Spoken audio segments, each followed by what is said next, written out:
প্রিয় দর্শক, আজকের ভিডিওতে আমরা দেখব কেন একজন ইমানদার ব্যক্তি 4টি বিয়ে করল, আর তার প্রথম স্ত্রী সে কেন নিজে থেকেই অনুমতি দিল। ভালোবাসা, ত্যাগ আর আল্লাহর সন্তুষ্টির মাঝখানে এই গল্পে লুকিয়ে আছে এমন এক সত্য যা আমাদের সবার জীবন বদলে দিতে পারে। শেষ পর্যন্ত দেখুন, কারণ ইমরানের জীবনের এই কাহিনী যা প্রতিটি মানুষের মন ছুঁয়ে যাবে। নুরাবাদ মরুভূমির প্রান্তে অবস্থিত এক ছোট্ট শহর। দূর থেকে তাকালে মনে হয় যেন ধুলোমাখা সোনালি মরিচিকা।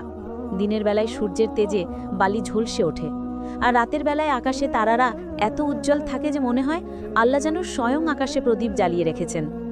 এই শহরেই বসবাস ইমরানের, একজন সৎ, ইমানদার, পরিশ্রমী মানুষ। বয়স 30-এর কাছাকাছি, কিন্তু মুখে শান্তির ছাপ, চোখে স্থিরতা। বাজারে তার একটা ছোট্ট কাপড়ের দোকান আছে। লোকজন বলে, ইমরান যা বলে তার কথায় বরকত থাকে। ইমরান কখনো মুনাফা বাড়াতে মিথ্যা বলে না, কখনো গ্রাহক ঠকায় না। তিনি সেই মানুষ যার নামাজ বাদ যায় না, আর বিকেলের দিকে দোকান বন্ধ করে দৌড়ে বাড়ি যায় স্ত্রী ও সন্তানদের কাছে। তার স্ত্রী আয়েশা এক পর্দানশীল, শান্ত ও ধৈর্যশীলা নারী। যুবতী বয়সে বিয়ে হয়েছিল তাদের। আয়েশার চোখে লজ্জা, কণ্ঠে কোমলতা আর হৃদয়ে তাকওয়া। তাদের ছোট্ট ঘরটা ছিল খুব সাধারণ।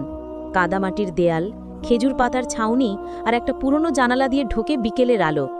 তবুও সে ঘরে ছিল বরকত, কারণ ঘরটা গড়া ছিল ভালোবাসা আর আল্লাহ ভীতির ভিত্তিতে।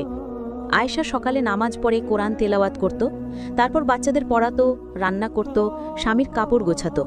সে বলতো, ইমরান, এই ঘরটা ছোট হলেও এখানে শান্তি আছে। ইমরান হেসে উত্তর দিত, কারণ তুমি আমার দুনিয়ার শান্তি।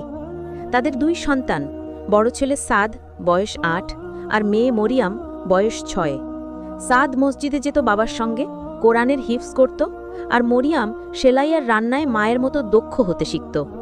একদিন বিকেলে ইমরান কাজ থেকে ফিরে দেখে বাচ্চারা উঠানে খেলছে, আর আয়েশা জানালা দিয়ে তাকিয়ে হাসছে। আকাশে তখন সূর্যাস্তের লাল আভা। ইমরান বলল, এই দৃশ্যটাই জান্নাতের মতো লাগে আয়েশা।